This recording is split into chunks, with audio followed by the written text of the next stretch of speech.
The cabin looked like it had already given up on being remembered.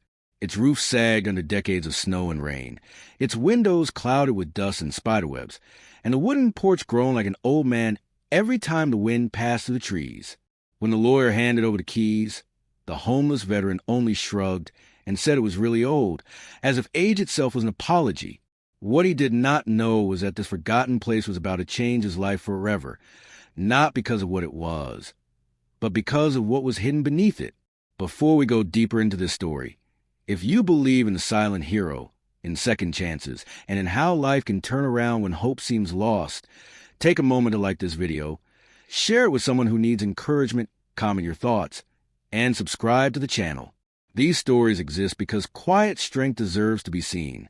Michael Harris had served his country for 8 years, most of them overseas, carrying a sense of duty that never really left him even after the uniform did.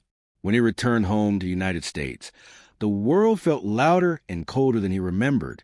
His parents were gone, his marriage had not survived the distance, and the skills that once made him valuable on the battlefield did not translate easily into civilian life. A string of low-paying jobs fell apart one by one, and eventually so did his housing. By the time winter came, Michael was sleeping in shelters when he could, in his old truck when he could not, with his loyal German shepherd, Rex, curled beside him for warmth. Rex had been with Michael since his last deployment, a retired military dog with a scar on his ear and eyes that seemed to understand more than most people ever did. They were a team bound by survival and trust. When everything else slipped away, Rex remained. Michael often said that as long as Rex was breathing beside him, he was not truly alone. That belief was tested daily as rejection letters piled up and the city slowly forgot him. The inheritance came unexpectedly, like a letter delivered to the wrong life. A distant great-uncle Michael barely remembered had passed away, leaving behind a piece of property no one else wanted. The cabin sat deep in the mountains of Colorado, far from paved roads and modern comfort. The lawyer explained it plainly, with careful distance, as if apologizing for the inconvenience.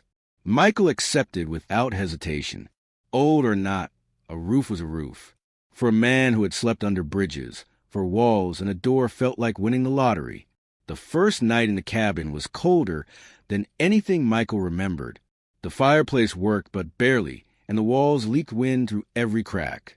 Still, Michael slept better than he had in years. Rex stationed near the door like a silent guard. In the morning light, the place revealed itself more clearly.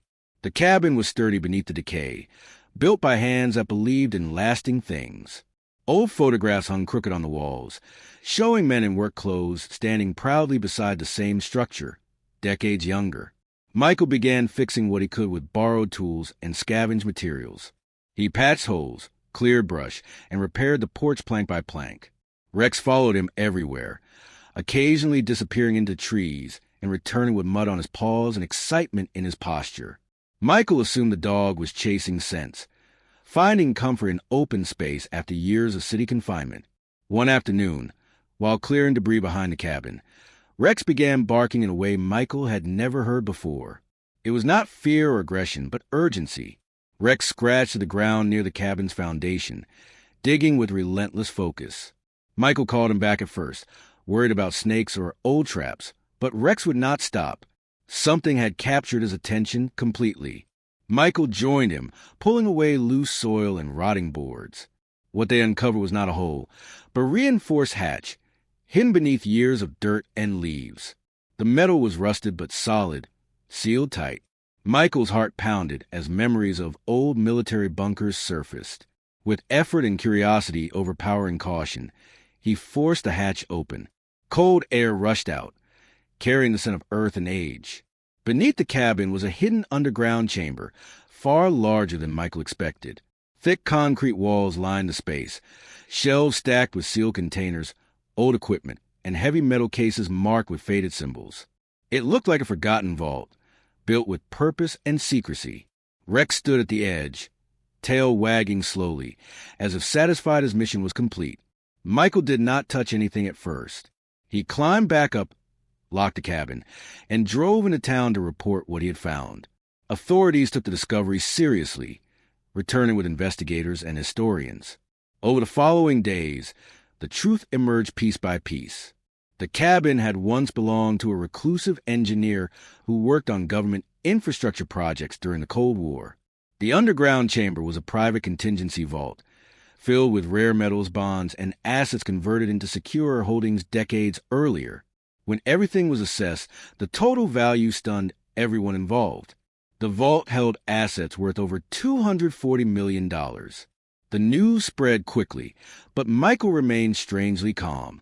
He had lived with nothing for so long that abundance felt unreal, almost abstract. What mattered to him was not the number, but the fact that his life no longer balanced on the edge of survival. The legal process took months, but the inheritance stood. Michael became the rightful owner of wealth that could change not only his life, but many others. The attention was overwhelming. Reporters wanted interviews, charities wanted donations, and distant relatives suddenly remembered his name. Through it all, Michael stayed grounded, retreating off into the cabin where the noise could not reach him. With guidance, Michael made choices that reflected who he had been before the world hardened him. He funded veteran housing programs, mental health services, and job training initiatives. He invested in rural communities, rebuilding forgotten towns much like the cabin had been forgotten. He refused extravagance, keeping his life simple, grounded in the mountains where wrecks could run freely. The cabin itself became a symbol, restored carefully, respectfully, without erasing its history.